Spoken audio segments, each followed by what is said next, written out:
What is up, my friends? How are we? Sorry, I was a minute or two late. I was giggling at something that Mark had written into the chat. I think somebody asked him at the weekend, and he said, "Eat, sleep, City got beat," which is a good way to start off the show. Mark, I hope you're all well.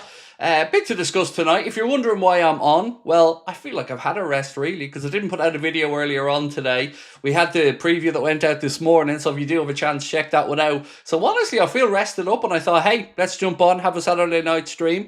We will talk about the secret talks, which is probably why you're clicking in. We'll talk about that as well. We'll discuss the latest with Kostas and his future. Of course, we'll discuss Marc Guehi. A little bit on Cave Solikol, Johan Visa, Adam Wharton, and a couple of other bits and pieces that we hope will keep us up to date. And as always, any thoughts you guys have, please feel free to throw them into the comment section. Appreciate you guys being with us. Definitely didn't see that result coming this morning at the Etihad. It's definitely a surprise one, but a good result for us as Liverpool fans, right? Now, Arsenal, of course, this evening went and thoroughly dismantled Leeds by 5-0. So congratulations to Arsenal on that good victory. So let's talk about, well, where we're at and what we need to do, because Monday, going to be a difficult game, going up to St. James's Park. A bit more breathing room now that we've seen City have already slipped up, and I'm going to kind of double down on what I said previously. For me, I've always felt it was going to be Arsenal that are the ones to watch this season for us. City just, maybe I'm misguided here, but they just don't scare me as previous Manchester City teams maybe would have under Pep Guardiola. Right, let's get cracking. I want to say a thank you to, there was a couple of memberships just before we went live. So Darian Kilker Kramer, thank you for becoming a member. Appreciate you. And Wealth Wizards as well. Thank you for becoming a member. Where are we at? This one was the first one in from Harrison. Evening, Craig. Hope you're doing well today. I'm all right, thank you. Yeah, as I mentioned, feel nice and rested. Saturday nights are usually fairly quiet streams, so thought I'd jump on and we'll have a chat and give us a chance to maybe go through some more questions. Adam, how are you, sir? Craig, I feel for Monday we need to start Gomez if he's available. The first 20 minutes will be really fast and intense. Having Joe will help defensively. Then maybe we go Dom to right back in the second half. Hope you're well. Look, I don't disagree. If Gomez is fit, absolutely. If Gomez or Bradley are fit and available to play at right back, I agree. I think they should be the first two on the team sheet for that position. But I did kind of, I won't say bow to pressure, because it was a very good point that many people have made about Dom. Maybe it just took me a little bit longer for it to click in my mind about, you know, him maybe suiting the position when we're stuck. So if you haven't seen the preview earlier on, I did go with Dominic Szoboszlai as right back in my preview. Again, for some of the good reasons that you guys pointed out to me during the week. So let's wait and see what happens. It is a huge game on Monday night. We get to sit back and see how the weekend unfolds for everybody else. And we know City have dropped points, like I've said. Arsenal got a morale-boosting victory. But it did come at a cost to Arsenal. Martin Odegaard went off with a shoulder injury, and Saka looked like he did his hamstring. So at least Saka, I would say, would be ruled out of our game against Arsenal next week unless something drastic happens. But when it's a hamstring like that, I'd be very, very surprised if we see Bukayo Saka on the pitch at Anfield next Sunday. El Harvo said, hate to see all the stuff on X. Hope you're okay, mate. I'm all right, mate. I'm okay. I just said to the lads, post them emails, because I think it's important that people see what does get sent my way. But again, not to dwell on it because there's lots of positives to discuss. But yeah, thank you, El Harvo. I just thought it was important that people maybe have a snapshot of the type of stuff that comes our way. Right. Anybody see Arsenal singing LA? They've done it quite a bit, just Jack. They have form for robbing a couple of songs. But let's be honest, we stole it as well, as we did with Si Senor. But I just love the optimism. Every season, the optimism of the Emirates is always right there for everybody to see. And things are going great and they're beating Leeds 5-0. But there's still enough in that Arsenal team to make me think they still seem a bit rigid on occasion. Yeah, they're very good from set pieces. More goals today from set pieces. So, you know, credit where it's due in that regard. But we've got to just do our job. These next two games are huge for us. And it's not going to be easy on Monday night. We know that. But we're also capable of getting the victory. So look, I want to start off tonight by, I guess, giving you guys a bit of a snapshot of what I meant by secret talks, because you may or may not be aware, but there's been reports that Rodrigo has phoned up Alisson Becker to inquire about what life is like at Anfield. This has been reported by Football Insider, and I think it's been picked up by a few others as well. And it just gives an insight again as to what might happen here over the next week. And I have to say might because, again, I don't know the ins and outs of what Liverpool are going to do. Manchester City look like they've pulled away in the race for Rodrigo. Arsenal, I just don't think have a chance. So if he is going to leave Real Madrid, unless PSG make that move that they were credited with wanting to do earlier on in the window, it feels like Liverpool are a very, very possible option here. Now, of course, I'm jumping to conclusions and wondering what's going on with Konate. And truth is, I still haven't been able to get a second source to corroborate what I was told yesterday on Konate's future. So let's wait and see where that one goes. But I'd be surprised at this point if there's a new contract for Konate, especially with seemingly more and more stories now linking us with the move for Marc Guehi. I do think that one will happen for what it's worth. So yeah, on the Rodrigo stuff, this piece here said that Real Madrid winger Rodrigo has been in contact with fellow Brazilian Alisson Becker to talk about life at Liverpool. Rodrigo's future at Real Madrid is uncertain, and the transfer window obviously is coming to an end September the 1st. Didn't even make it off the bench in Real Madrid's last game, and has also not been named in Carlo Ancelotti's Brazilian squad. Now, that could be just because Ancelotti wants to have a look at a few other players, but again, Rodrigo, in a World Cup year, is going to want to be playing regularly, and seemingly isn't in the plans there at the Santiago Bernabeu. So what do we think? I'm going to ask you if you guys think we're going to go for Rodrigo, because I'm unsure. I can see how it could happen. I can see how it would make sense. I can see that it's a viable option. But like I said, I don't have inside information on it. So like everybody else, I'm just trying to piece it all together. So do you think we sign Rodrigo? Right, so do you think we sign Rodrigo? That's the first poll of the evening. Let's get into a couple of chats. Colin, this spending makes me think back to Bellingham. I don't know what you mean, the spending makes you think back to Bellingham. What we could have done then or what we didn't do then. Again, so from my understanding on that one, and I've mentioned this at my live shows, there was a reason outside of the transfer fee and whatnot that didn't see Liverpool go for Bellingham. But the spending's been great. The start of the window's been great. But like I said yesterday, and like I'll reiterate tonight,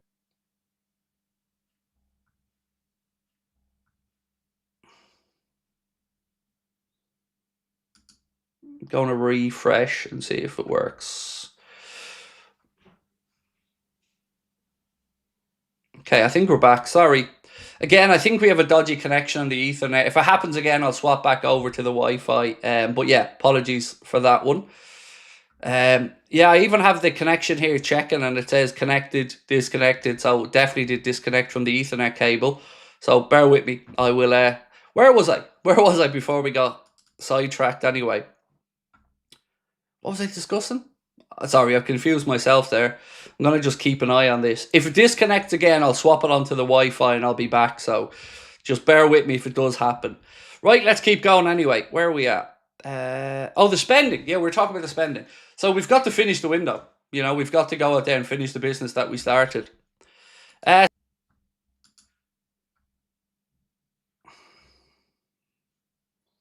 think...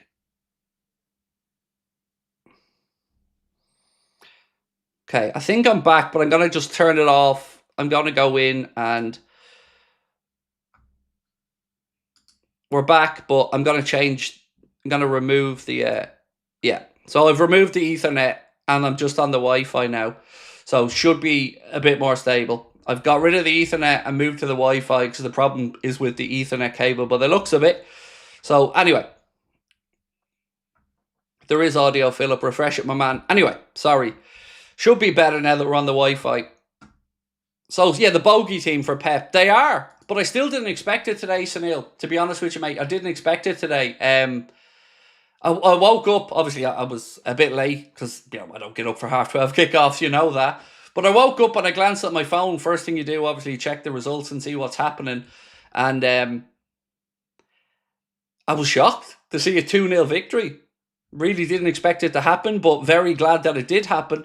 I wonder will it ease some of the Man City love. Because a lot of people are thinking Man City are going to be our rivals this year. And I've always said, I think Arsenal. But let me know if you think your opinion has changed, or is it just one bad result? Oh, one sec. I want this to go back on for me. I'm just going to sign out and back in on a back-end system. 1 second. Hopefully this works better. Right, bear with me, folks. I want to get that super chat off screen. I just have to log back into the back-end system and it'll do it. So until then, let's keep reading out some of the news. So Kostas Tsimikas reporting today that Roma have been in contact with Liverpool regarding a loan move for Kostas. Now, it is a loan move as things stand. I don't know how I feel about that. Let me know what you guys think on a loan move. Now, I've lost those super chats, unfortunately. Unless Mark has screenshotted them to send it to me, I can't see them. Oh, hang on. I do. I have them. I have them in the back-end system. Nice. But I can't bring them up on screen for you. Let me just fly through them just in case they disappear. So, where were we at? We've done that one. We've done that one. Spurs are bogey team. So, Cal said, and thank you, Cal, for your super chat. What's good, Craig? Starting to see the narrative and reports change around Isak. Truth around broken promises. Media starting to blame Newcastle. Well, I can't get rid of that chat off the screen, unfortunately. Which means I can't bring up any new ones. Let me see if will this come up? No, it's not bringing that up for me. So sorry, that super chat's going to be stuck on screen. I can still read them out. I just can't bring them up. So anyway, what's good, Craig? Starting to see the narrative with change around Isak. Truth around broken promises. Immediate starting to blame Newcastle.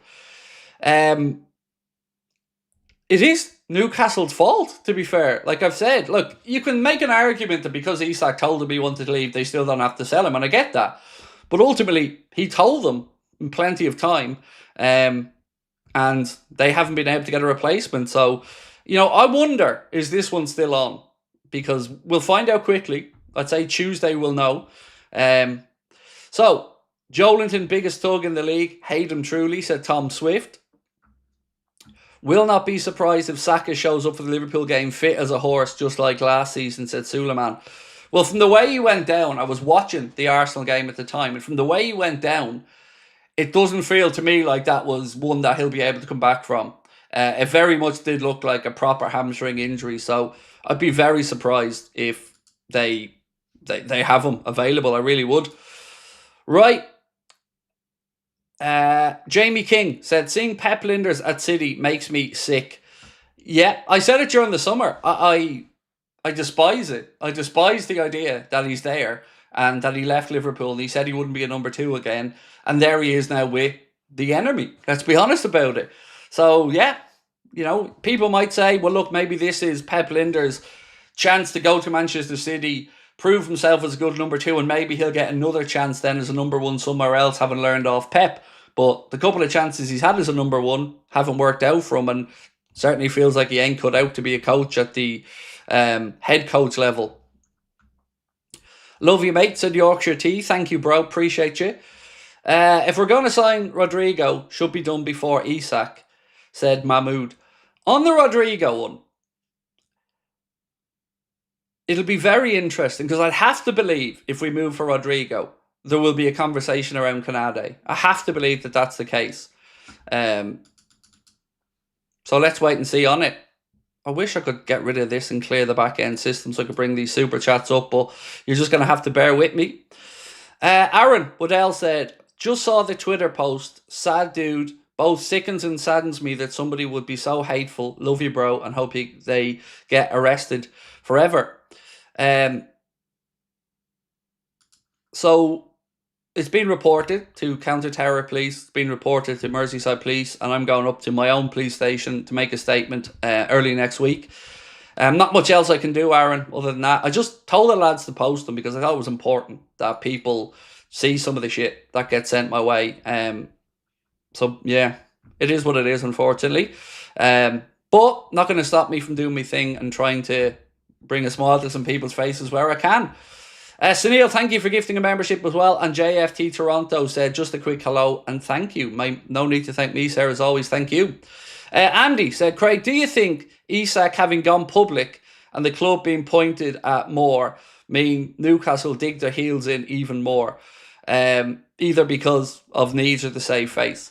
So you won't believe what I read today around Newcastle. I swear to God, I thought somebody was on a wind-up when I read this. I'll come back to your comment in a second, Andy, but let me read this out to you first. Nearly fell off my chair when I read it. So, the one striker they do have, Osula, the young kid, apparently they could sell him. And I'm not even joking. This report here from Florian Plettenberg said, William Osula is one to watch until deadline day. The 22-year-old striker could still leave Newcastle in the coming days. There is also interest from the Bundesliga. Bayer Leverkusen have him on their radar. Nothing advanced yet. I actually couldn't believe I was reading that. So Newcastle have no strikers other than Osula, and they're talking about selling him. You couldn't make it up. You absolutely couldn't make it up. Somebody needs to have a word with Kaveh Solokol, by the way, because, you know, he's had a bit of a nightmare. So he said, if you don't like the Club World Cup, when discussing Jurgen Klopp and whatnot, go and play paddle or go for a swim. And then he thought he was being funny when Chelsea absolutely wiped the floor with West Ham by posting, Chelsea looked knackered after the Club World Cup. Sarcastically, somebody might want to tell Kaveh that they've already lost a centre-back with an ACL injury for the season, and Cole Palmer was unable to play because he got injured in the warm-up. I think stop trying to be a smart arse, Kaveh, perhaps, and look at what's actually happened, which is Chelsea have 2 injuries already, and the Club World Cup surely plays a part in that. So less of the funny stuff and more of the, you know, sticking to the good reporting that he can do. Because he does. He was really good reporting around Liverpool with what went over, what went on in Madrid as well. Stuck up for Liverpool fans. You know, went against the narrative that was trying to be put out there, or in Paris, excuse me, went against the narrative that was trying to be put out there by the French authorities that Liverpool fans were the problem, when clearly it wasn't. The policing was the problem, but not one of Kaveh's finer moments there today. Sinister said, salute Mr. Houlden, sorry for the heinous replies. Look, like I said, there's not much I can do about them other than carry on. They're not going to stop me doing what I need to do, supporting my family, talking about Liverpool and doing my live show, the last one we're doing.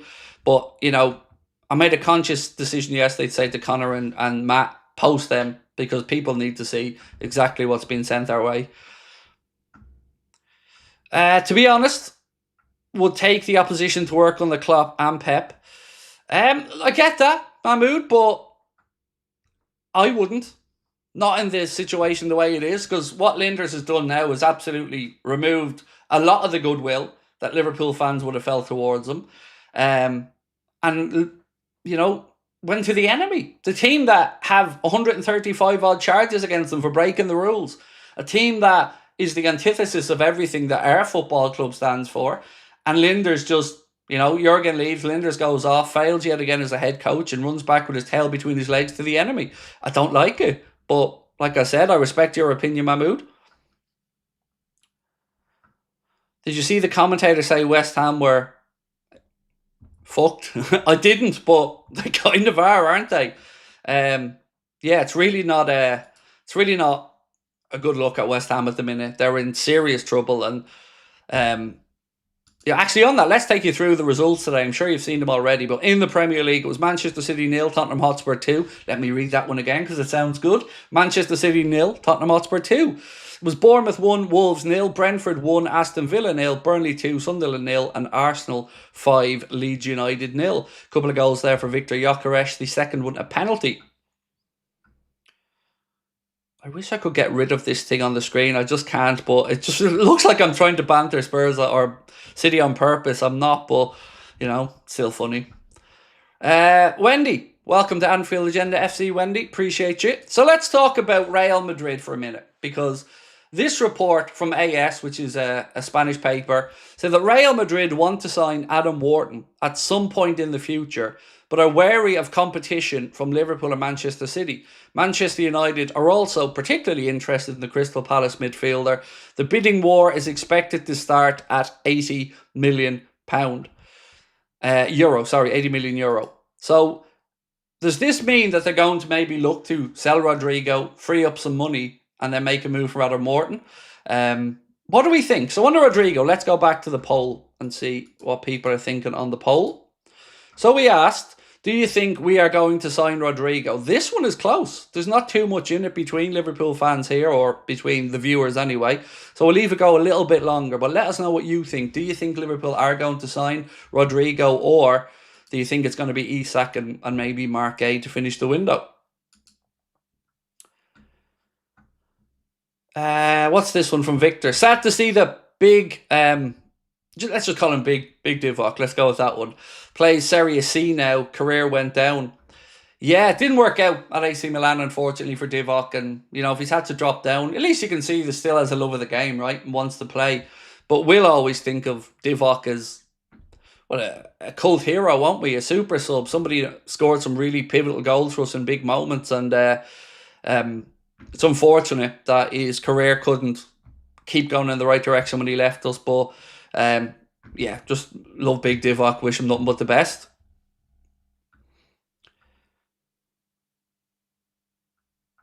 Greg said, to be honest, Ethernet is more stable. I would get a new cable. Oh, I am. I absolutely am, mate. But I just can't do it now. You know, so I'm switching over to the Wi-Fi for the time being, Greg. But you're right. Ethernet is more stable. And I'll get a new cable ASAP. David Newell said, never a pen in the Arsenal game. So I didn't see it, in all honesty, David. I didn't see the penalty incident. I turned the game off when it went to 4-0 because, you know, there wasn't much left to watch there, was there? So unfortunately, I didn't see it. But I did hear a couple of shouts of it being soft in the Discord group.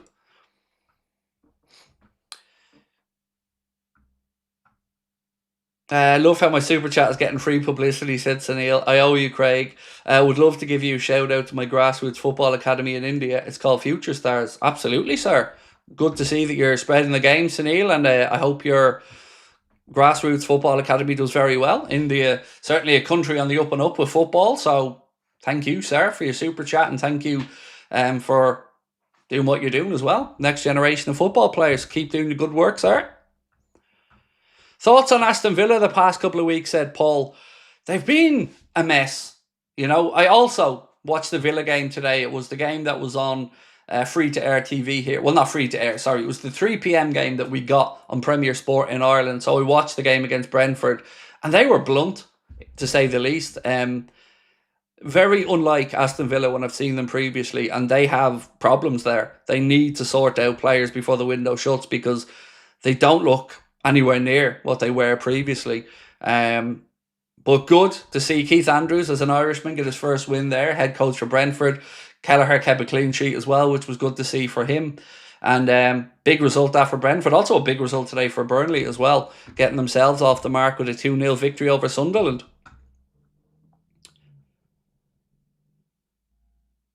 Do you think there will be booing to Liverpool fans regarding Isak? Yes, of course. There's going to be a febrile atmosphere up at St. James's Park. And this is what I was saying. I never understood the waiting till afterwards to make the bid again. It does make sense to me because it's not going to change what happens on Monday night. You know, if we made a bid now or we made a bid on Tuesday, they're still going to hate our guts on Monday night and it's still going to be a difficult game. So, you know, fingers crossed we can leave there with some points because the next couple of games are huge for us. Obviously, Newcastle Monday and then Arsenal at Anfield next Sunday. Then, of course, to me, the most annoying international break of the whole lot, which is the September one, the first one. You're only 3 games back in. Right, let's talk about Johan Visa. So, Brentford are prepared to demand as much as £50 million for Visa from Newcastle. What do we think about that? Surely Newcastle don't pay £50 million for Johan Visa. If you go back to the start of the window, we're talking numbers around 25, 30 million. Now, 50 million? I can't see it. I can't see Newcastle paying that. They'd be mad to pay that. But, you know, let's wait and see how it pans out. Some of the prices being thrown around are crazy. And look, I guess the later it goes in the window, the more the prices go up. Let's give you some comments from Arne Slot on Federico Chiesa, which may give us an indication of if we will really see more minutes for Chiesa this season. And if you're going off what Arne Slot said here, yes, we will. So he said, I see a totally different Federico now than from large parts of last season. It's completely normal because he missed out on the whole pre-season and then came into a Premier League rhythm in terms of the amount of games and in terms of intensity. If he's more available and has more chances to impact our results or his playing time, then it's about him staying as fit as he is at the moment. He's in a much better place now, and we can all see when we needed a goal and I looked at the bench, I only had him and Rio, a 16-year-old, as attacking options. For me, although Rio did really well in pre-season, it was quite a normal choice to bring him in, and he delivered. So, two things that I took from that. One, a very clear indication that he doesn't think Rio's ready yet to really take on the load of those minutes from the likes of Diaz. But hopefully Chiesa is. So that's a good point in itself if we actually see more of Federico Chiesa. But it was also an indication or an admittance to me that once again, he's letting us know we're still short. Jonathan said, take a day off, we won't abandon you. No, do you know what? Honestly, Jonathan, today, mate, because I didn't do an early video or anything, and I recorded the preview yesterday, I feel like I've had a rest. Because I've been just sitting around watching football all day and, you know, kind of toddling around the house doing a few bits and pieces. So I feel rested, and that's why I jumped on this evening. Even in today's market, Paul Donnelly said, Visa not worth more than 40 million. I don't see why Chiesa didn't go on the Asia tour. So I never believed, Gel, the company line of he had an injury. Never believed that. I felt like it was more for him to try and get a move. Now, imagine if he had have gotten that move. Because we were seemingly willing to let him move, right? If Chiesa's lining up moves and his agent's talking with people. So it seemed like Liverpool were open to selling him. Now imagine if we had have. Maybe Ben Doak wouldn't have been sold, but I'm starting to get antsy because I had about a month where I was like thinking, oh yeah, FSG are back. FSG are actually wanting to win. And now it's going to take a big week to make sure this window goes the way it was looking at the start. So for me, bare minimum is sort out the Guehi/Konate situation and get in either Isak or Rodrigo. No other players. One of those two or both of those two have to come in and attack, or it'll feel like a failure. Can't be getting the likes of a Fofana. It's not going to cut it. We need a big, big, big signing, and Rodrigo or Isak or both has to be it. And Nathan said, I think we'll see Rio playing with 3 or 4 goals up. That's the sensible play, mate. And I agree with that in theory. But when you're trying to look at why we move players on and talk about squad places, it's easy to say, and this is named at you, by the way, at all. It's easy to say, oh, we've got Rio there. But like I tried to say, it's only good if the manager wants to use him or the manager feels he's ready for the here and now. You know, if I'm putting my fan hat off and thinking about it logically, yes, you're absolutely right. A player of that age should be gradually and slowly introduced and should be thought of as a bonus to the squad rather than a bona fide first-team player for this season. So if you remove him from the conversation, we really have 4 forwards. Chiesa, Salah, who's going to be away for 6 games, Ugo Ekitike and Cody Gakpo. There's not enough firepower, which sounds mad because we've always been spoiled for that in recent years, but we don't have enough at the minute. Wayne said, or TOTT2KZ1, I'm sorry, but for me it's as simple as Newcastle's words. If they want Visa, stop lowballing and pay what they know they want, so pay the money. I get it. You know, if Newcastle were in their early doors at 25, 30 million-ish, price gone up to 50, I can't see them getting anywhere near that number personally, Wayne. Victor said, do you worry about the team's identity having basically no Britishness in the first 11 anymore? And thank you for your super chat, Victor. So I didn't really give it much thought, Victor, about the nationalities or the makeup of the squad or the first 11, where they're from. Identity? I mean, it's a fair point. Ideally, you would like 1 or 2 local boys in there, and we still have Curtis Jones, to be fair, but as long as our identity is winning and playing football in the right way, then, you know, I'm kind of okay about that. You know, would I like some homegrown, some Irish, some Scottish, some Welsh, some Northern Irish, some English Scouts lads in there? Yeah, I would, but ultimately, I want the best Liverpool team we can put out there. And if the best players happen to not be from Liverpool, I'm all right with that as long as we keep winning. Tom Swift said, just seen those emails. So sorry you had to read them. Thank you, mate. Like I said, we posted them on Twitter because we thought it was important that people see the type of stuff we get sent. So just, actually, on that, thank you. I want to bring something up. I've now signed out of all Anfield Agenda email accounts. So if you send an email, I won't be able to respond to it. So if you're looking to get in contact with me about something, unfortunately, I won't be looking after any of the emails anymore. I had to put an extra layer of distance now between myself and this situation. So Connor and Matt will be dealing with the emails. Actually, Connor. So don't think I'm being rude if you sent an email and I'm not responding to you. I responded to a few last night before I signed out, but I did sign out the company emails last night. So yeah, that's just wanted to put that out there in case people thought I was being rude or something.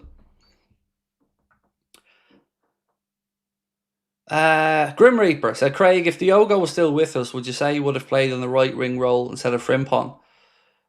Honestly, I don't know, mate. Would have been an option there, all right, but I don't know how, because it's very difficult to talk about how anyone's going to be utilised yet when we're only really one game into the new season. So, don't know, but we know he would have been utilised because Arna very much trusted him.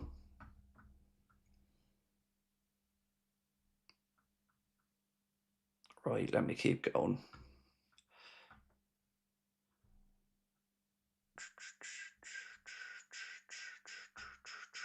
So I'm not sure what's going on in the chat there. People are telling others to chill out. Let me have a quick look into it. See if there's anything I can do to help out. Where was it? I don't know if that's double J, triple J. My eyesight's not that good, mate. Said, any chance you thought about a winner between Jake Paul and Tank? Honestly, I can't believe that fight's happening. It's an exhibition though, right? Like, it's been spoken about as an exhibition anyway. Yeah, I can't believe it's happening, mate. It should never happen. There's way too much of a weight differential there between Gervonta Davis and Jake Paul, but I guess people will still tune in and watch, right?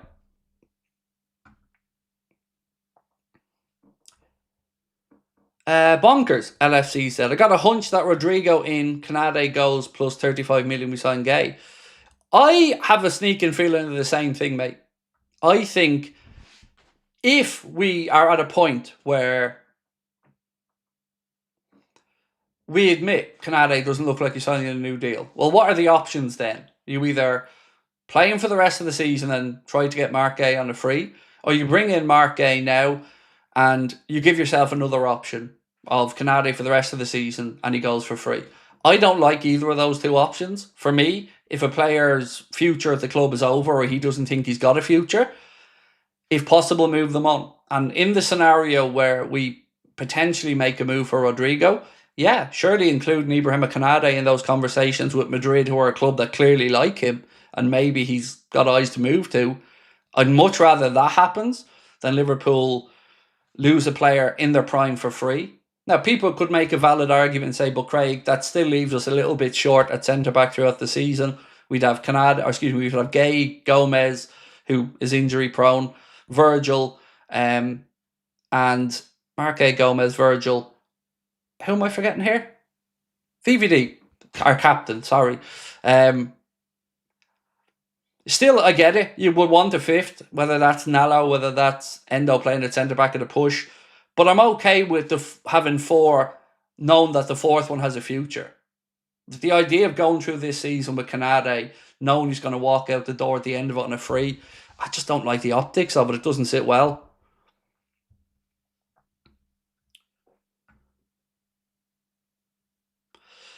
The real Johnny Sin said, I'm sorry I can't send super chats anymore. My dad took his card off my Apple Pay. All good, mate. Like I said, there's never been any expectation from me or our side that people send in super chats. Always grateful if they come in, but you guys being here, watching, commenting, that's more than enough for me, my friend.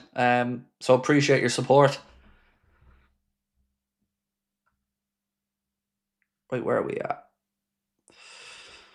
So, do you think we sign Rodrigo? After 3,100 votes, 54% of you guys think yes, we will sign Rodrigo.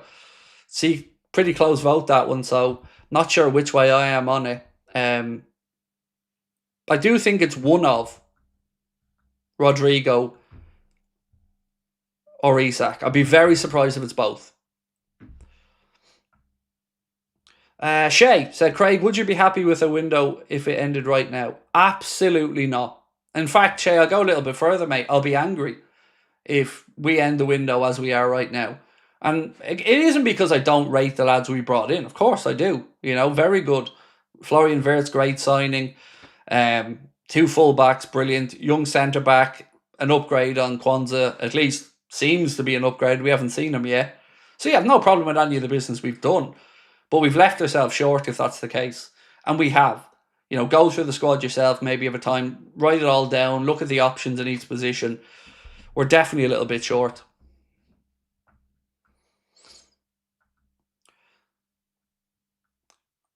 So, anybody spamming in the chat will be timed out at first and then banned eventually by the moderators, because that's the instructions that they're under. I want to try to get to everybody's comments as much as I can. And I'd seen one there that was talking about playing Leone at right back.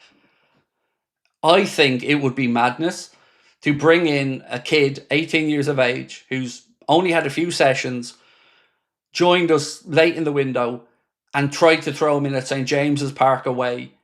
It would be madness, in my opinion. I mean, if he came through it and did really well, absolute legend status immediately. But nah, not for me. It'd be too much. It's asking a lot of an 18-year-old to come in and play right back immediately, especially away at St. James's Park. If we were home against, I don't know, don't want to be disrespectful to anybody. If we were home against Brentford, maybe, then perhaps. But yeah, not now. Craig, who do you think? Said Ian James. So again, I want to caveat what I'm about to say by saying, please don't take this as a fact. It is just an opinion. I think Marc Guehi is nailed on based off everything we're seeing. And I'm still dubious about Rodrigo, even though, he's had the conversations with Alisson. His agents come over to the UK for chat. He's not getting picked at Real Madrid. He's probably looking to move on. He's been left out of the Brazil squad. I still have some lingering doubts that Liverpool will look at that package between the transfer fee and the wages and feel like its value. But if they did, you could absolutely make an argument to say it's an upgrade on Diaz. Now, maybe others won't agree, but for me, if you look at the age profile of Rodrigo, I would view it as, if not an upgrade, an age refresh in that area with somebody who's still very, very accomplished and can play right across the front line.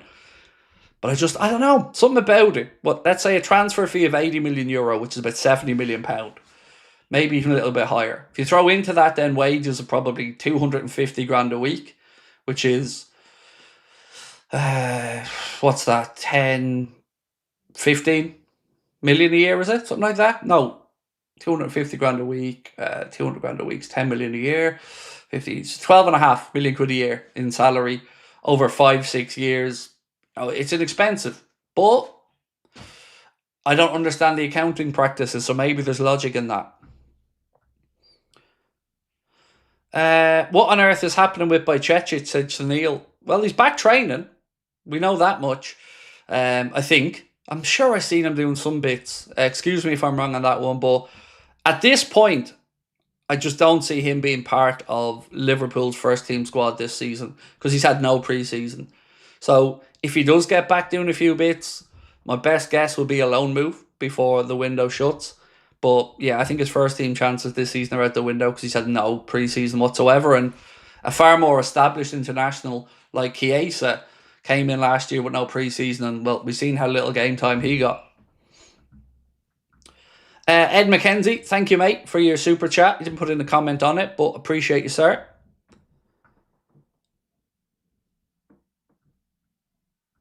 Do you think we'll win on Monday? Said Wendy. Oh.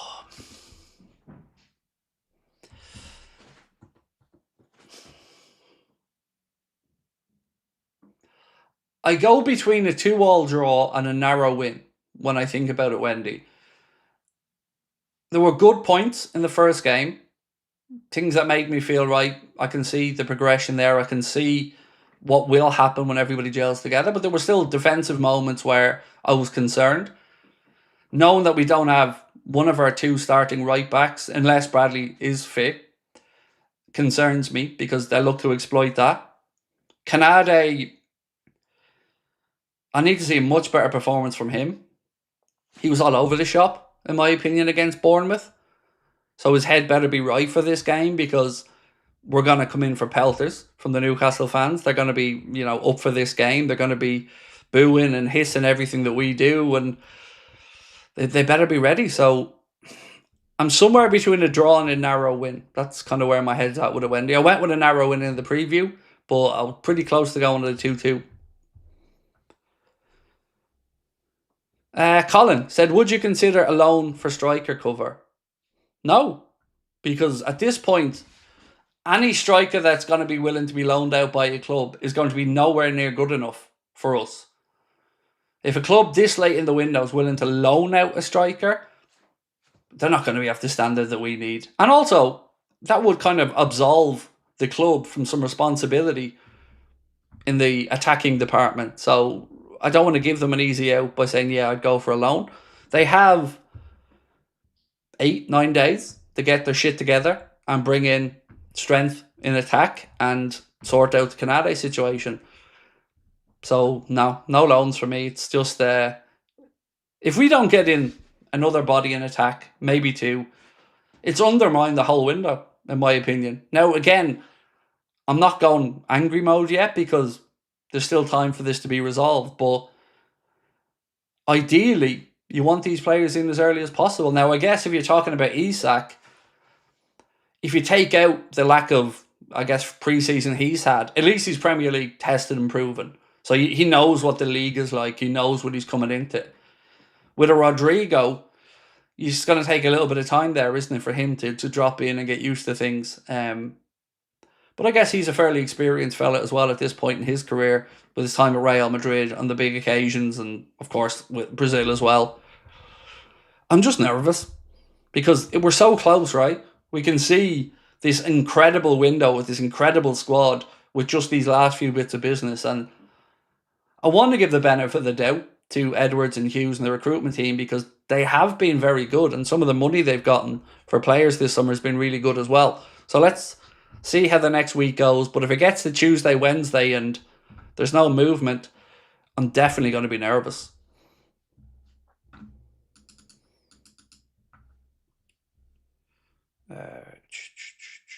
I just want to send one quick voice note.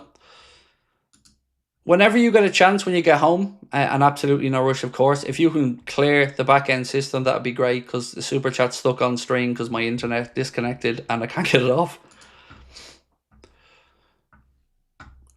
Right, let's keep going. Sunil, thank you so much, dude, for gifting 10 memberships to people. Really appreciate that, and I'm sure people that got them will as well. Right, let me get into my notes.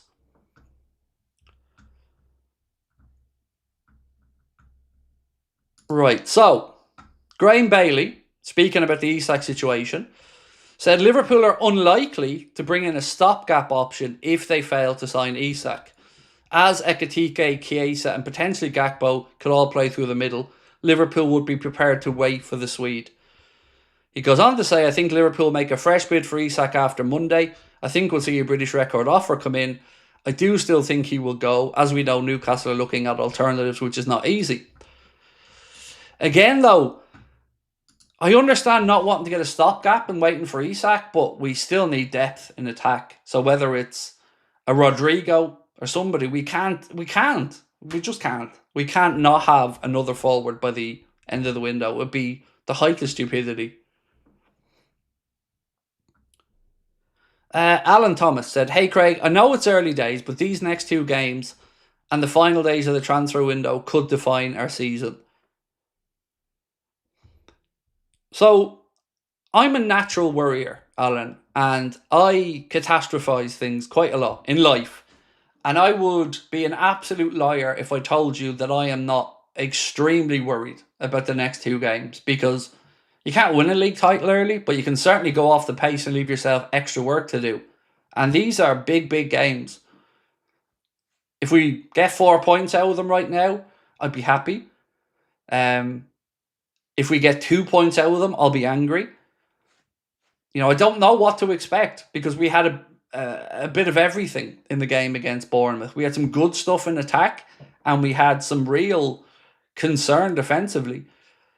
And some naivety, actually, I would add as well. In possession, still pushing forward when we were 2-0 up. So I'm expecting a far better performance on Monday night.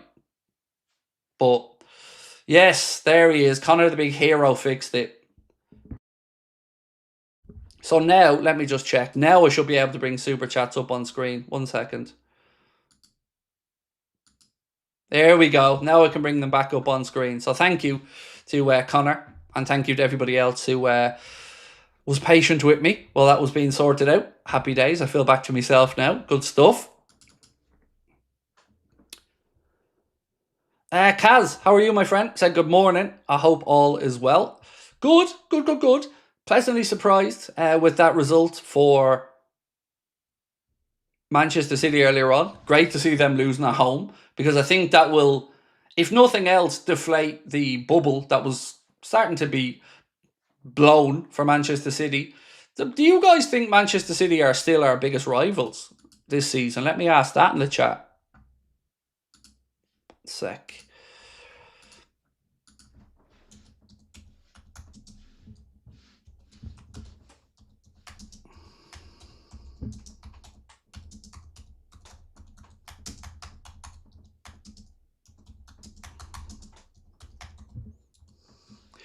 So, question I'm going to go with for this one is, are City still our biggest threat for the title?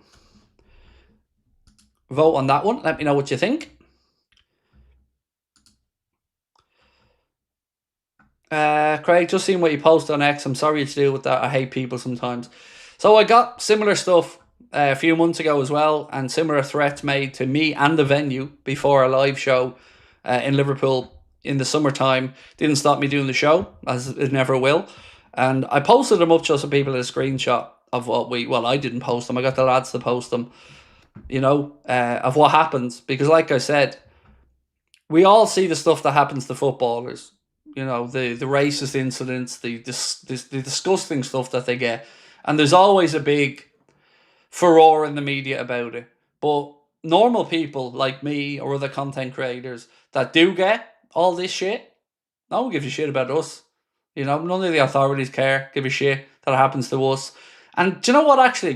Do you know who the only content creators reach out to me is? And this will show you why I support this guy.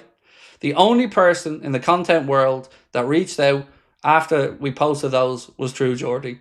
And like I said, that's why I like Brian, because he's a good man. And he reached out to make sure I was all right. And he reached out to, of course, condemn the messages. But nobody else. Elmir said, Ryan became a dad and missed the Athletic Bilbao game. No pundit mentioned his miss versus Bournemouth. I predict 2 or 3-0. Well, he was suspended for the game versus Bournemouth, Elmir. From the red card that he got at the end of last season. So that was why he wasn't available for that game. But he's back for this one. And I think it'll make a huge difference to us. I think it'll make a huge difference having them there in front of the defence. Right. Sorry, bear with me. I'm just clicking on something here. Right, let's get back into the chat. Watching from Agadir, Morocco. Nice, Haris. Enjoy. Never been to Morocco, actually. Been close to booking it on a couple of occasions, but never been. Ian Pierce said, to be honest, Craig, our biggest rivals this season's going to be ourselves. I can totally see that, mate. Yeah, I can see exactly where you're coming from.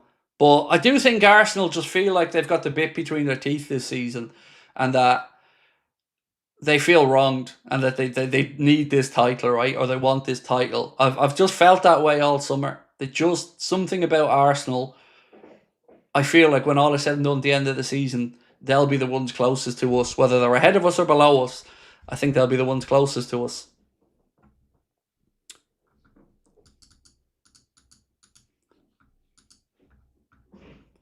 Ed McKenzie on tickety boo, bro. Tickety boo. Hope all is well with you, sir. Hope you have a good weekend, Ed. David, let me just grab your comment, sir. There we go.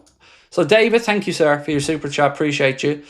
We need to step up defensively the next 2 games. We looked off it last game in that department very, very, very early, but still. Well, we've conceded 2 in the last 3 games we've played.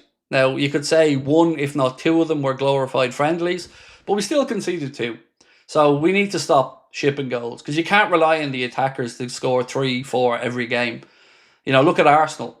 They can win many games this season, 1-0, 2-0, by keeping that clean sheet defensively. We need to find a way to do that. And if we can, again, it's going to take a hell of a lot to stop us, because we're great going forward. We've got great rhythm in midfield, great ball carriers through the lines, and lots to be excited about. But defensively, yep, Verge needs to marshal that defence and make sure there's less errors. Maybe as well in possession, we need to be a little bit more streetwise. You know, both Bournemouth goals came from us turning over possession. So, you know, if we can limit that as well. There were times last season where I almost felt like we were being too rigid in possession. You know, we were passing it side to side and we weren't overcommitting. And I wouldn't mind a little bit more of that, especially when you're up. You're 1 or 2 up in a game. You know, you should be able to just keep possession and wait for those glaring opportunities, or wait for that space to be opened up when they try to attack that you can exploit. So a bit more patience, and I think a bit more protection of the ball is needed.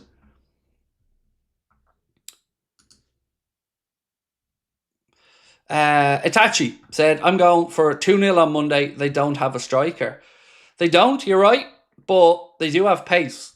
And that's why I'm talking about protecting the ball, Itachi. Newcastle have very, very pacey players, and they've got some good,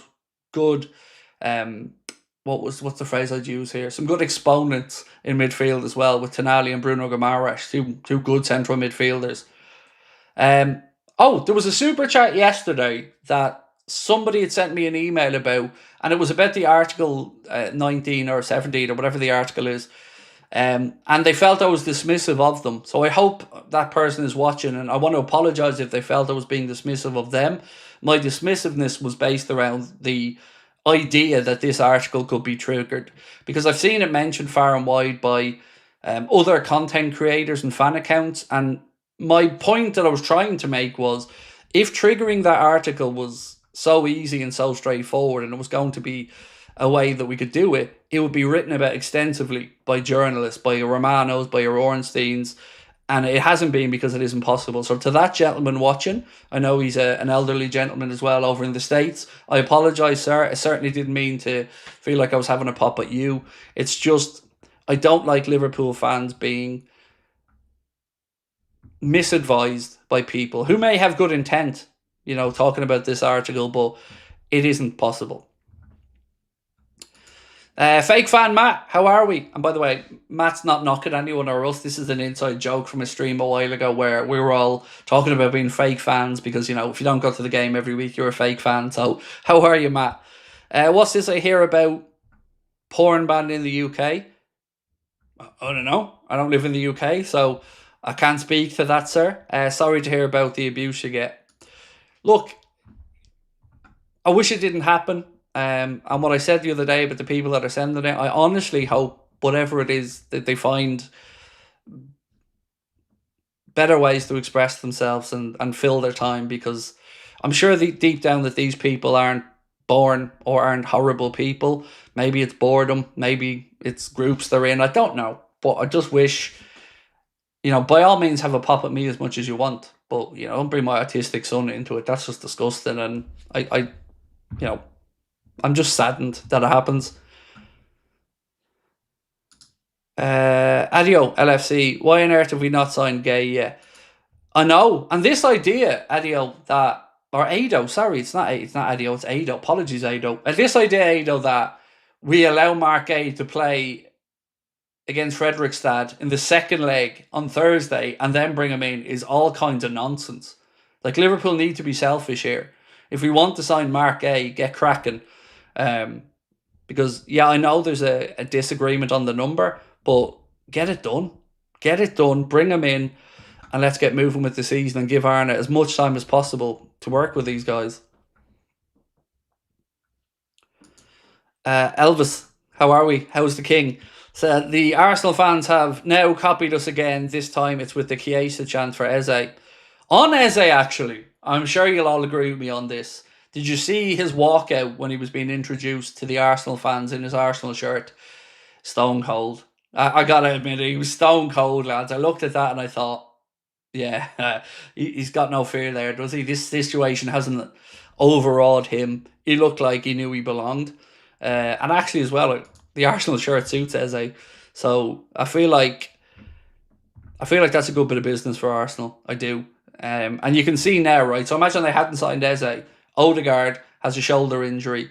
Saka goes with a hamstring. They could have already been up shit creek, but now that they have Eze in and ready to go next week, that gives Mikel Arteta more options, which is why I've been so outspoken about us needing to make sure we get some business done this week in the attacking sense. Sunil said, reports suggest Trent Alexander-Arnold may play midfield for Alonso. The disease is spreading. 20 more memberships if Arsenal finish second, 50 more if we win. Number 21. I don't know how things go for Trent in Madrid. I'm not really going to be following his situation over there, to be fair. I try to avoid Real Madrid where possible because I don't like them. Nothing to do with the Trent situation. You know, I would be a Barcelona fan of Spanish football, so Madrid is something that I've no interest in. But look, he made his bed. It's up to him now to make a success of it or not over there. But already noticed in a couple of articles written that they're already calling for Carvajal back because they don't think Trent expressed himself enough, that he played within himself in that opening game and took the easy options. So let's wait and see what goes for him. But, you know, as I said, he made his own bed. Now he's got to lie in it. Right, where are we at? Bit of a change here from people. I said our City's still our biggest threat for the title. The other day, there was quite a few people that thought it was still going to be Man City over Arsenal. And the way the polls line it up now, it's very much the other direction.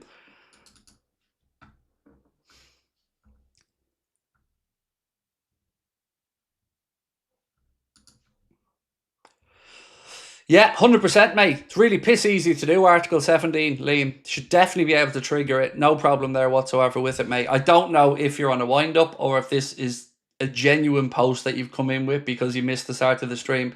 I spent a couple of minutes a moment ago speaking about how Article 17 is not applicable here, because it isn't.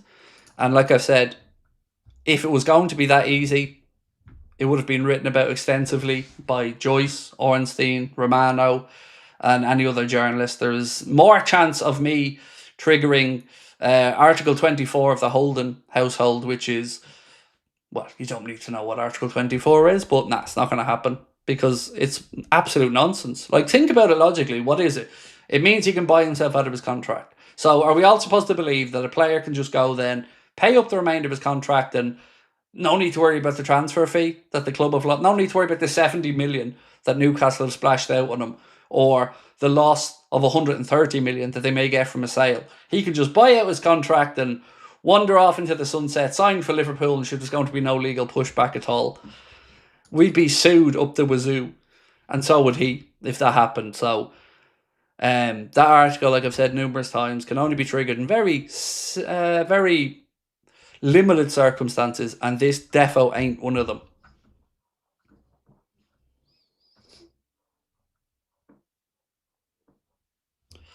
So yeah, like I said, I don't want to add to the misinformation out there around this, but whoever it is that thinks they're clever talking about this article all the time, you know, ask that very simple question of them: why aren't journalists writing about it if it's that easy? Because we as fans know about it.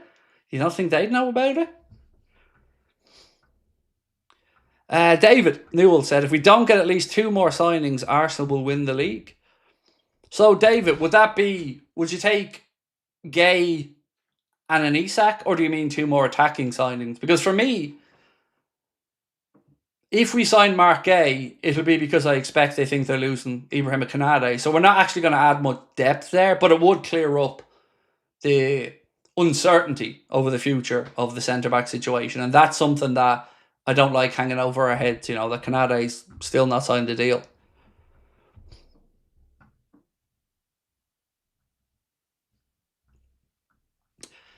David said, I saw that buying your contract out after 3+ years, never heard of it being done.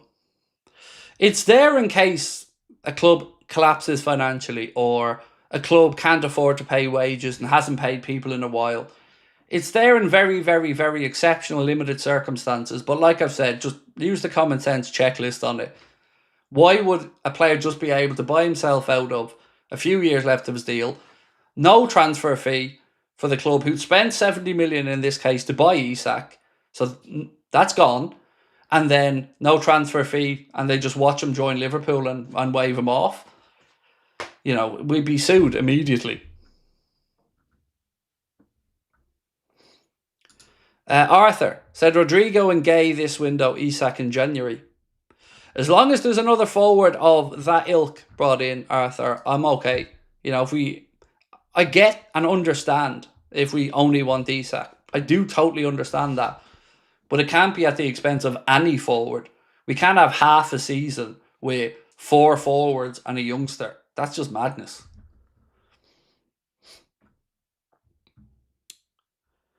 Stephen Shenton said, Guehi and Isak, the league will be coming to Anfield again.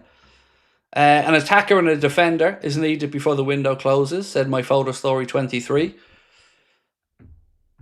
So, is there anybody in the chat who feels like there's a world where by the time we sit here and we speak at 7:01 on the 1st of September when the window shuts, does anybody think there's a world where we end up with Guehi, Isak and Rodrigo?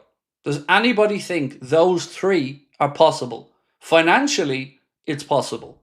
We could afford to do it. And I think we'd probably have a net spend then, depending on what happened with Konate's situation, about 260, 270, something like that. So, it would be a big investment, but again, it would be an achievable one financially.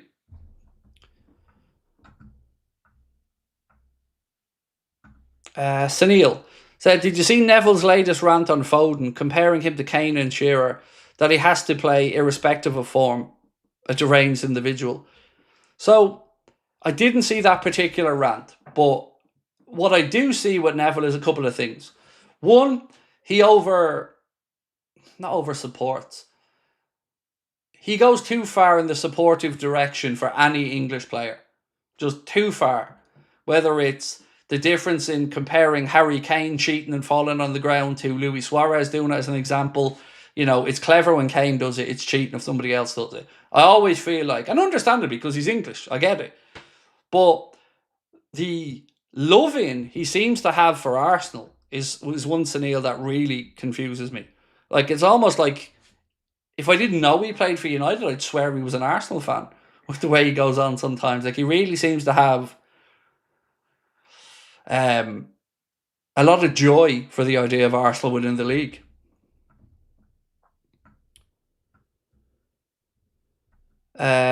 David said, no, I think we should get Isak and Guehi, definitely.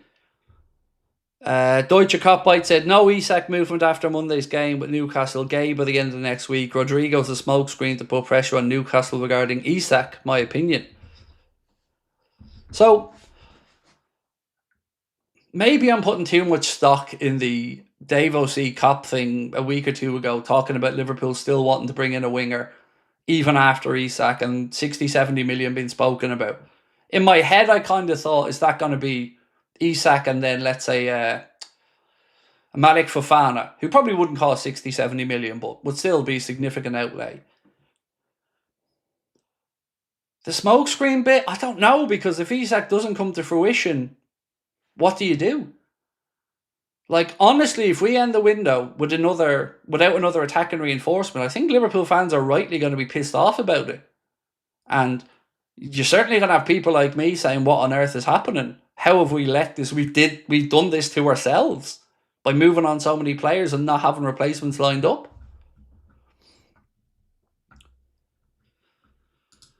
Arthur said, Pep not using Omar Marmoush correctly, total panic buy. I haven't paid attention to exactly how he's utilising Marmoush or not. I felt they overpaid in what they paid for Omar Marmoush. I'm not going to revisit the fact that I think he's a great player. I do. I think we would have been a far better move for Marmoush, but I don't think Liverpool would have looked at the transfer fee of, what was it, 80 million euro or something. Doesn't seem value in that for me. But it kind of makes me feel how I feel about a lot of Manchester City's business, Arthur. A lot of it I shrug my shoulders and think, meh. Like Reiners looks like a really good signing. Yuri's a sensible signing, but he's the fallback from Kirkes. They wanted Visa, we got him. Originally, they wanted Soboslai as a long-term De Bruyne replacement, we got him. So, a lot of their business in the last year feels like leftover business, if that makes sense, rather than them going out there to get the very best in the market.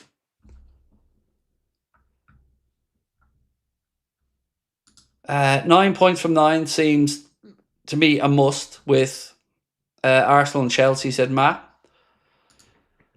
I don't know, man. I'm very optimistic to think we will win at Newcastle and against Arsenal. Of course, it's possible, but I haven't seen the performances yet to give me that confidence. I am nervy ahead of the two games.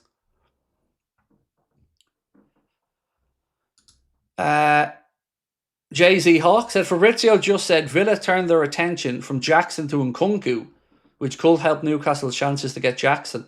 Definitely.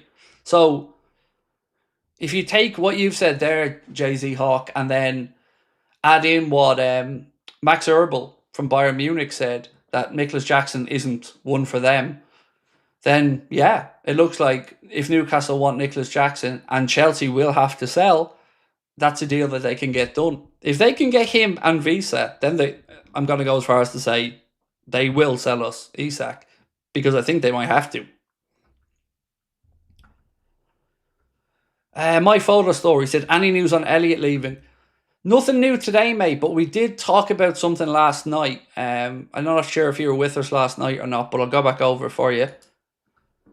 So Dean Jones, who works for ESPN, said Harvey Elliott wants to leave Liverpool before the window closes and has chosen Leipzig as his preferred destination.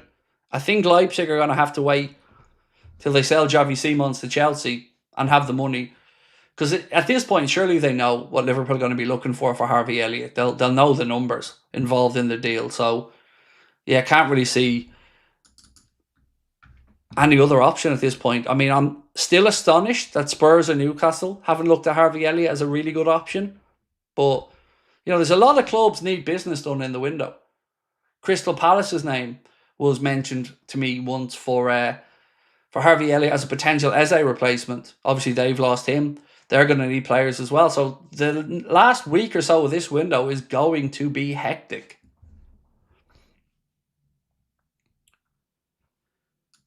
Ed, how are we, my man? So, Craig, with the way we opened the transfer window with a bang, here's the hoping next week we end it with a bang and have a toke for me. Thank you, sir. I certainly will. I hope so. Because it'll send me into the international break in a great mood anyway. If we do get the business done, it would just be a massive statement, and I think it'd send a jolt of fear to the Premier League if we get Isak tied up. Do you know what I am struggling with though? I'm struggling in my mind to figure out what one I want more: Konate to sign the new deal or Guehi to come in. I think I'm leaning on the side of Marc Guehi the more I think about it. I don't know if that's maybe feeling that something new is something better, and maybe I'm being a little bit, maybe I'm taking Konate for granted a little bit, but I just feel the demeanour of Marc Guehi and the calmness about the way that he plays, and I like it. So I think I'm leaning on the side of wanting Marc Guehi to come in. Yeah, I think I'm leaning on that side. And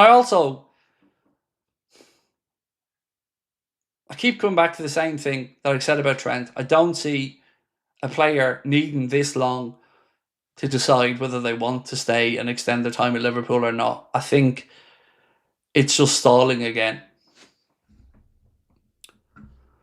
Now, would I like to have Guehi and Konate, as a couple of people in the chat are saying? Absolutely. God, that would be amazing. Having those as options would be brilliant and would maybe give Arnold the ability, if he wanted it, to go to a back three on occasion. If you have Konate, Van Dijk, Guehi, Leone and Gomez, yeah, you could fuck around with a back three at some point and you'd have the quality to do it, especially because Marc Guehi is used to playing in a back three at Crystal Palace.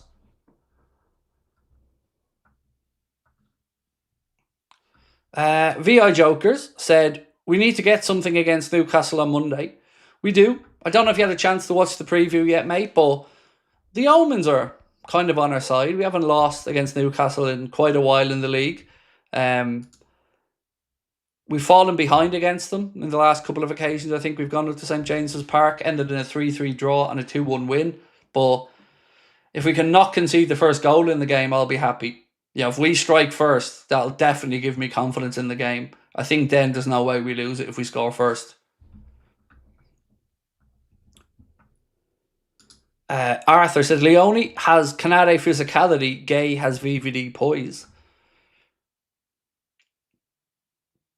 Well, then let's go for the Guehi VVD poise, because we already have Leone. And like I said the other day, I can see a world where in 3 years' time, we're looking at Marc Guehi and Giovanni Leone being the two centre-backs. Marc Guehi at 27 at that point and Leone at 21. I can see a world where that happens to Liverpool in a few years when Verge moves on. Ashley said, I think Konate has a higher ceiling, but Guehi is more consistent. Yeah, I think I agree with that. But we also have to remember, Konate is not a kid anymore now. He's in his prime. And yeah, I would say a centre-back, probably 28, 29 is when they're at their, very best, maybe 30. Virgil might argue a little bit later than that. But for me, I'd always go with consistency of performance over potentially one-off or 1 in 3 great games, let's say. So I would always err on the side of, especially the centre-back, give me consistency. Right. Let's go back to the chat and check out this one.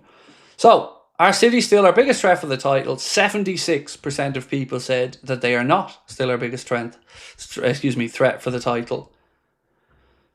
Imagine Isak walks out in a Liverpool shirt and the deal was done behind closed doors. I don't think that they would be silly enough to let that happen at St James's, mate. Can you imagine? Newcastle fans would lose their minds, and understandably. Paul Beer reckons Guehi reads the game better than Konate.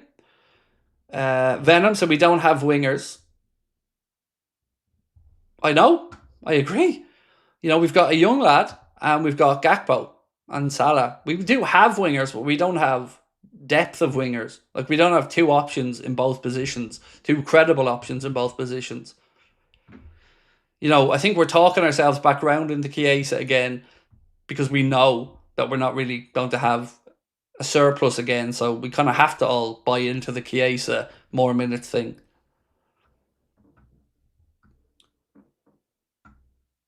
Liverpool 67. The Konate either very good or bad. No two ways about it. Yeah, sounds about right to me, mate. And at the moment, and again, I don't know if it's because of Diogo, if it's because of a lack of form, if it's because of his contract situation, but his head doesn't look like it's in the right place at the minute, Konate, and that worries me. Especially when you're going somewhere like St James's Park, where you're going to have to be, you might not even be able to hear each other out there on the pitch, you're going to have to be ready for what's coming our way. Where are we at? Sunil said, so excited for Roma and Gasparini, something special brewing there. Evan Ferguson there as well. Don't forget Mr. Ferguson, the Irishman there. Keep him Mike's favourite, Dovbik on the bench. Where were we? How long after your show does this go on Spotify, and are you worried about Arsenal? I feel we need 6 from 6 over the next 2 to make a statement. I don't put them up on Spotify, that's Connor, Max, so not sure exactly when, to be honest, mate. It'll probably be tomorrow, but I'm not sure exactly when. You can watch the repeat if you want on YouTube, or maybe you just want to listen if you're driving or something, I don't know. And am I worried about Arsenal? Yes, I am. Genuinely worried about them. I've said that all summer. To me, they're the team I've been worried about most. Because City just doesn't feel right. Like, looking at Manchester City now, it doesn't feel like it's smooth sailing for them. Between the charges stuff, their form last season, Guardiola maybe having a year after this year left tops. It just doesn't feel like Manchester City are where they would want to be, and that the club is all sweetness and light. So I think there's going to be moments this season, and there's already articles starting to come out now about Haaland wanting to go to Real Madrid and play alongside Mbappe and stuff. And I think we've all felt that there was probably a time where Haaland would want to move to Real Madrid. I know he signed a new long deal at Manchester City, but I've never bought it. I've never believed Haaland's at Man City for his whole career or for the prime of his career. I do think he'll end up in Spain.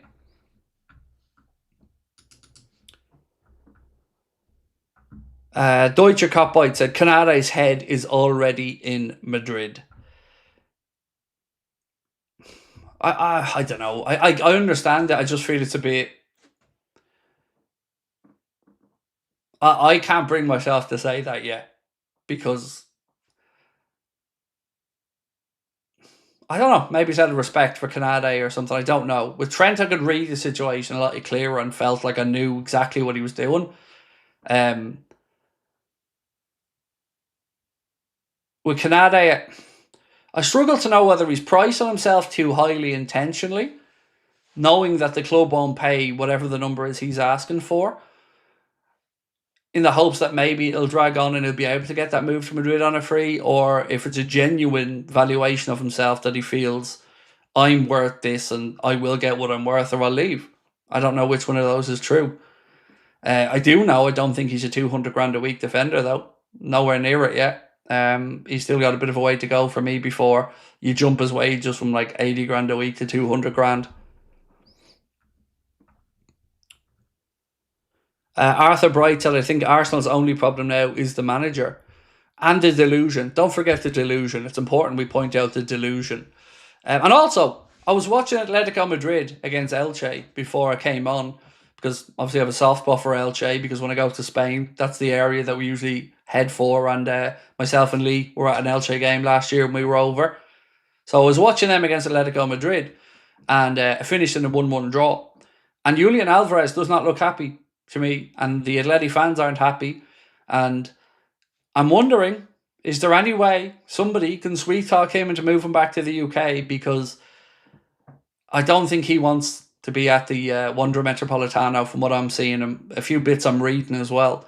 He's unhappy with how the business has gone in the window, with how the season was last year with them. And I don't know. I feel like he will move on from Atleti at some point. I don't think he'll come back to the UK, but I'd love us to be trying, just in case. Right, is Isak a Liverpool player by the end of the window? No problem, VI Jokers. Let's go with that then.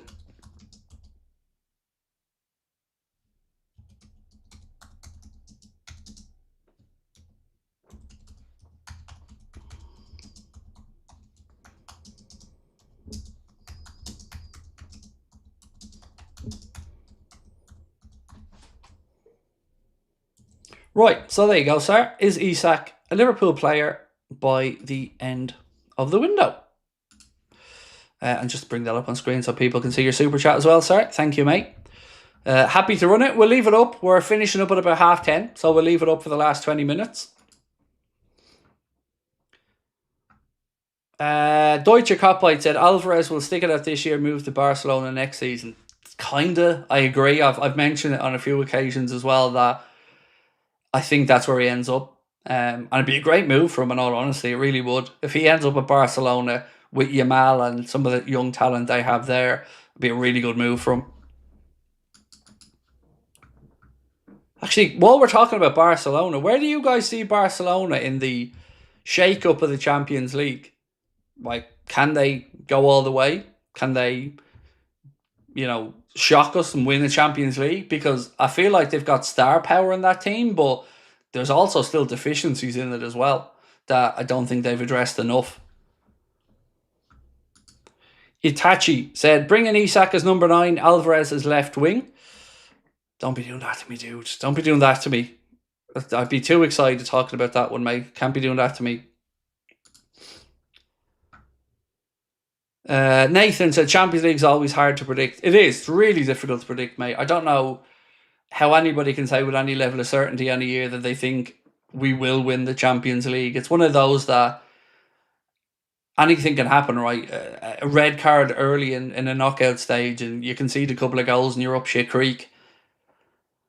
So I think there is probably only 6 clubs that can win it this year, if I'm being fair about it in that way. But I wouldn't dare put my money on the line to say who it will be. Paul Wright said, Konate's head is 100% at Madrid and definitely won't be in it for us. He's dragged it out already. Would have signed by now. Otherwise, get him gone. I feel kind of sad about that, though, because, like, whatever we think about the Trent one, there was that argument of he's done 20 years at the club, blah, blah. For Konate, I don't know if it's for silverware. I feel like anything he wants to achieve can be achieved at Liverpool. If it's for a change of environment or another league in his career, cool. But again, I'd like honesty to the fan base. I know people think that that's too much to ask for at times, but I don't see how. Like, for me, if a player came out and said, look, I want another chapter in my career, I'd like to move to X or Y, even if you say, I'm going to fulfill my contract at Liverpool, I'm going to give it all for the rest of the season, but this is my thinking, I think you get a lot more understanding from the rational football fans than trying to just keep stum and have this bullshit Trent guise of I was being respectful of the club nonsense, which was all just cowardice, in my opinion.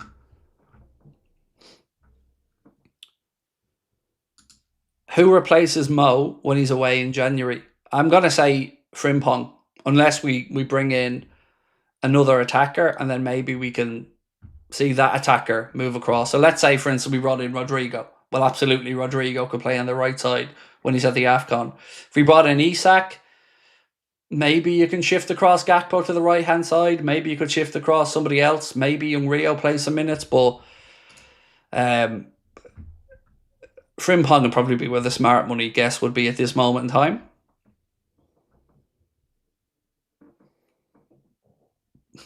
Shane said, Craig, do you see Newcastle making developments on Jackson before Tuesday?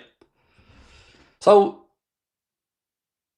I hope so, because Chelsea have to sell. They'll tell you that themselves if you talk to anybody around Chelsea. So, yeah.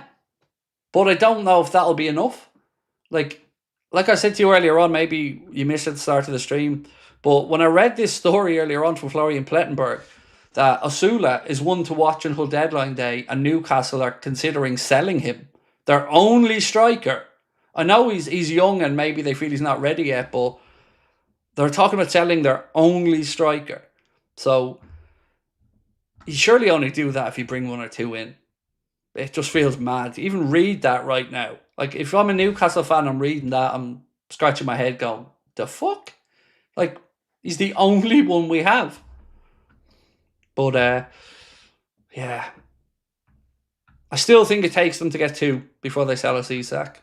And whether that's Visa or Jackson, we'll wait and see. But I really do feel it has to be 2 or they won't sell. Itachi said they will get Visa. Well, I know Brentford brought in Utara and that they're briefing that he's the Mbromo replacement. I don't really buy that. I do think eventually they will get Newcastle to a number they're happy with. But again, it's a time thing now. Do Newcastle have enough time to get it all done before the window shuts? I hope so. Like, surely there's no world where Newcastle bring in 2 strikers and don't sell Isak just to prove a point, because it would be the most stupid point on earth that they're trying to prove.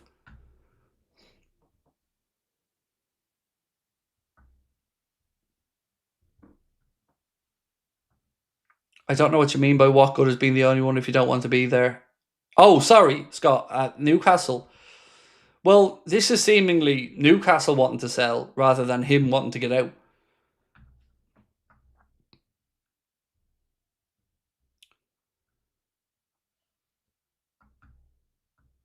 Somebody said good old Ivan. Did he post something?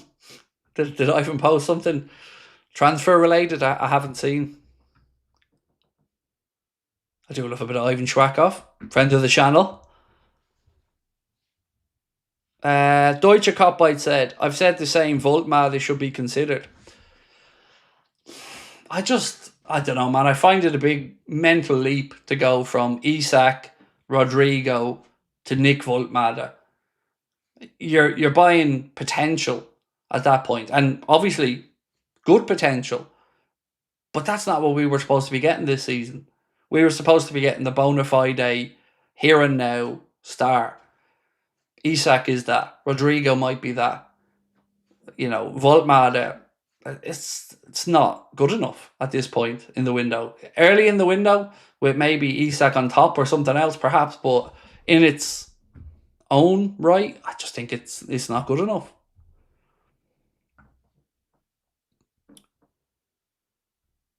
Oh, apparently a bomb at 10:30. Well, I'll be recording a news video just after that, so if he does pop up or any interesting stuff comes out in the Sunday papers, of course, I will make sure I include it in my late night news roundup. He said 10:30. They love the 10:30s. Half the time I wonder, are they hoping that there's something in the papers that they can get a little bit of insight on and push out with, because the whole 10:30 thing always feels weird to me, like they're waiting for those back pages from the next day's newspapers. Right, back to Kostas. If you were in with us earlier, you would have known I mentioned this, but I'll go back over it again. Roma have been in contact, said DiMarzio, with Liverpool regarding a loan move for Kostas. I don't know how I feel about a loan. I'd almost rather keep him and use him at right back if we need to in a pinch than loan him to a club. If somebody wants Kostas, the fee should be reasonable, like 15 to 20 million quid. Surely that's achievable for an international who is Champions League pedigree with Liverpool, Premier League winner. I don't like the idea of loaning him to... I like the idea of him going and playing at Roma under Gasperini. I'm sure it'd be good, but there'd have to be a built-in guaranteed clause at the end of it. Not an option, a guarantee at the end of it. Otherwise, I just don't think it's worth loaning him.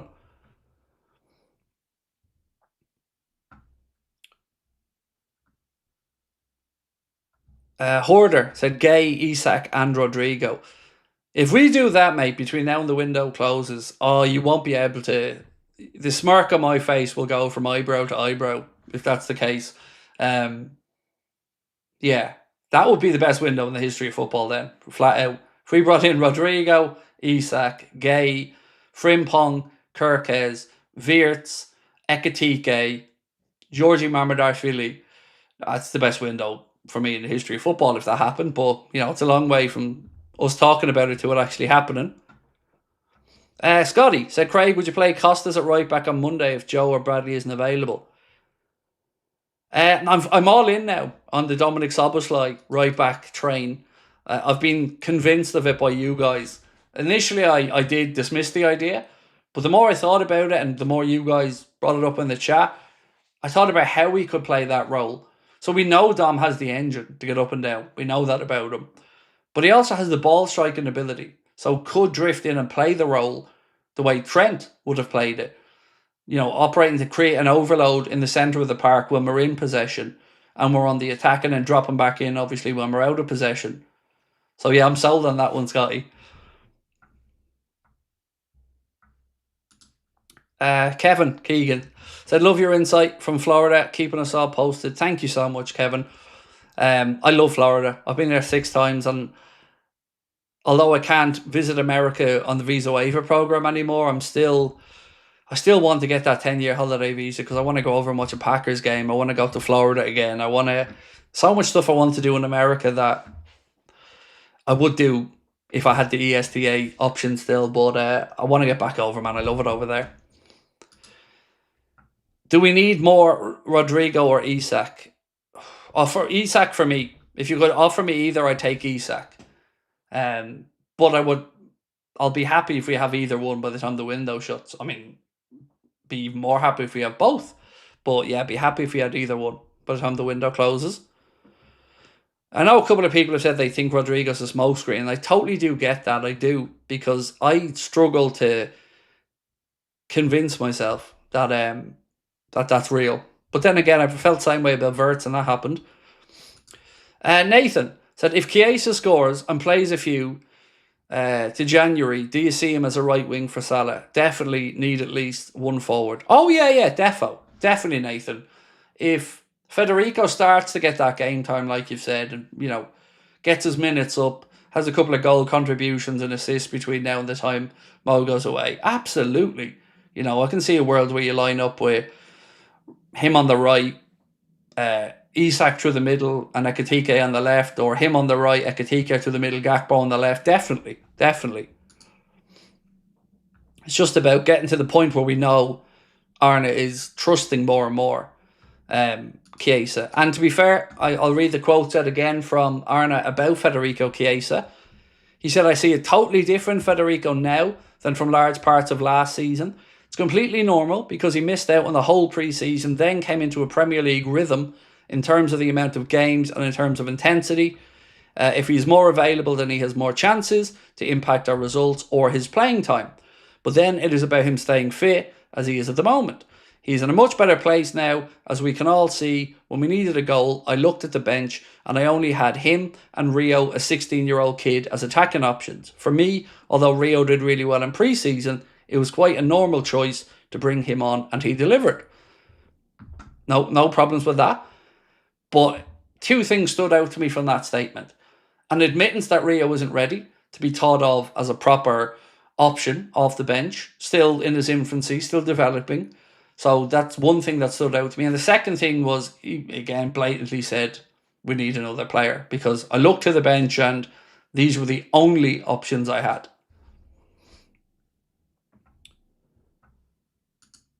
Asentino said, could the change in Chiesa be due to our medical department being class? It's hard to know because it's a hypothetical change at the minute. He was on the bench a lot last season, but it's not like we've seen him play 90 minutes 20 times. So it's hard to know what level he's at physically and where his body is at, and exactly why we didn't see enough of him last year. I find it hard to believe we couldn't get him fit over the course of an entire season. So, unsure. Possible, but unsure. Oshmoose said, hey Craig, love your content, man. Keep it up. Thank you. Appreciate your support, my friend. Thank you very much. Right, let's keep going. We've got a few more minutes left. Don't forget, we do have the Isak poll up, asking you guys, will Isak be a Liverpool player by the end of the window? Let us know your thoughts on that one. David said, Madrid won't loan us Rodrigo. What with the way we played hardball with Trent? I mean, we shouldn't even need to look for a loan. If we want Rodrigo, buy him. The idea of a loan just feels like we're admitting we're cheap. Tanya said, any update on Jayden Dan's fitness? I read something, Tanya, the other day about Jayden Dan's. Yeah, sorry, mate, for the life of me. I'll try to remember for tomorrow. I'll try to have a little look into it. Oh, I have a question. Thank you. So I got an email from somebody yesterday. And again, just to reiterate, I've now signed out of all of our emails, so I don't get any of the emails anymore. So if you're looking to get in touch with me, I won't be able to respond to them. But maybe you guys can help me out here. Somebody asked, do you know where you can get bigger sizes of the Liverpool home shirts? So the gentleman in question wanted something 4XL upwards. And all I could do was look at the Liverpool app and I seen there was a 4XL option, but it was out of stock. Anybody have any shouts for this gentleman? He asked me to ask the community of perhaps where he could find one 4XL or bigger. And he said, if it needs to be spurious, then so be it. But ideally, he'd like to buy a real one. And when we say 4X, by the way, the DH gate type 4Xs aren't real 4Xs. We mean real 4X sizes. Acentino said Adidas directly. So on my app, when I look for the Liverpool shirt on Adidas, I'll open it up now actually and have a quick look. I think it only showed a treble XL, I think. So one sec, let me just open up the Adidas app real quick.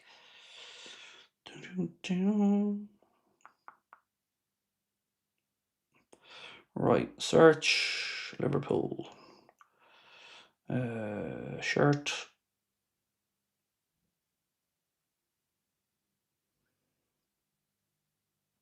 Yeah, it only goes... Oh, you're right. It goes up to 4XL on the Adidas app as well, mate. You're right. Sold out, but you are right. It does show up to 4X.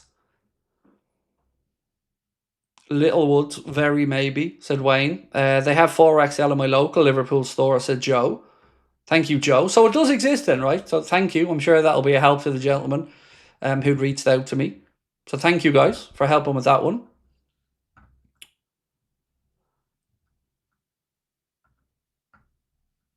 JJB Sports sold out also. Yeah, there's quite a few that were sold out. But look, I appreciate you guys putting your thoughts into the chat on that one. I'm sure the gentleman in question will appreciate it as well. Right, anything new before we finish up? Done that one, done that one, done that one. I'm just making sure I haven't forgotten that in my notes. Again, let me run through the results. I'm sure you've seen them this weekend so far. City 0, Spurs 2. I know you've seen Chelsea absolutely destroy West Ham as well on Friday.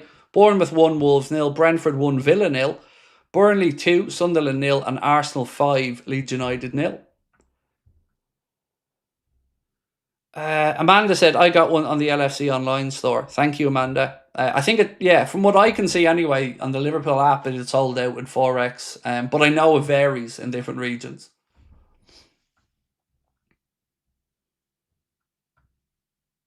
Tanya said Sports Direct, maybe. Thank you. I'm not even sure what part of the world this gentleman's in. So I don't know if he has access to a Sports Direct or... yeah. So, but again, I do appreciate you guys trying to help him out. Thank you. Jay-Z Hawk said, it's interesting how earlier in the window there was so much talk around Gakpo and possibly Bayern move, but everything went quiet really fast. Is there a possibility he's gone next summer? So from my understanding, the reason that went quiet very fast is because Liverpool were having none of it. I can understand why Bayern were interested in Cody, of course. But from what I know anyway, this wasn't being driven by the Liverpool side. And Liverpool have no intention of selling him, obviously. So that's good news for us. But yeah, that's the only way I can give you a bit of context on that one. Did you see the new WWE Cross Liverpool belt? I didn't, but it sounds cool, Christopher.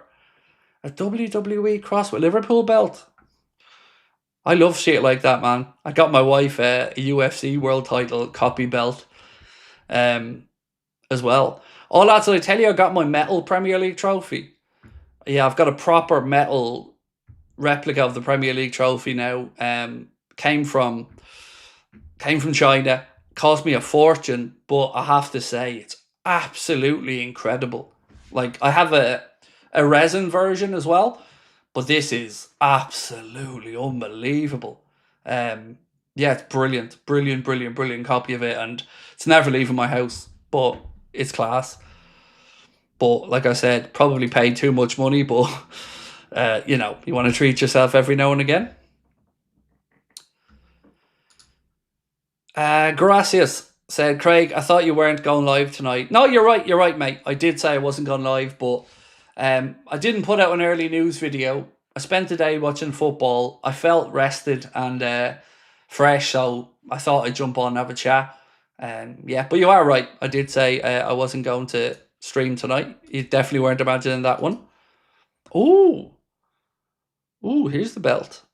Nice. Mark's just sent me an image of the belt.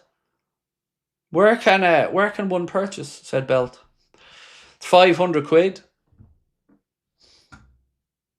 You want me to show you the Premier League trophy? Okay, 1 second.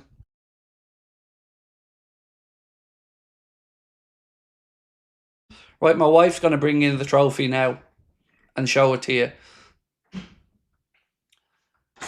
My darling, could you grab the Premier League trophy there for a second? It's not going into me, you got me over the jump and nothing. Yeah, the dog does have a big head. And when he runs at you, he's like a torpedo. Harpedo. Harpedo. He gets that from my side of the family. Yeah, big noggin to him. I'm the only young person in this house with a small noggin. You're making that look heavy there. It is heavy. So here he is. Obviously, it's green screen, so some of the gold will be looking... is it real? Yep. It is proper... Oh, you mean the Liverpool belt? I don't know, but this is... yeah. Real, proper trophy. You can't see the green on the bottom because it's green screen, but thank you. It's got all the engraving and stuff of all the clubs on the bottom of it. Yep.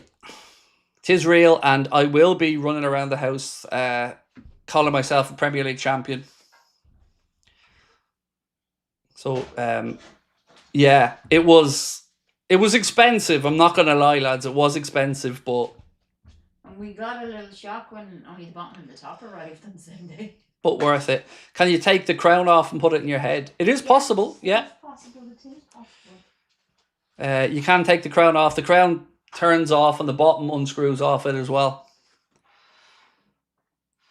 She's going to take the crown off now just to show you. How much? I don't want to say. Don't want to say, mate. She's still twirling. Yeah, it's almost embarrassing to say. I don't want to say. Yeah, here's the crown. Thank you. Is that worth all that effort for you? Yeah.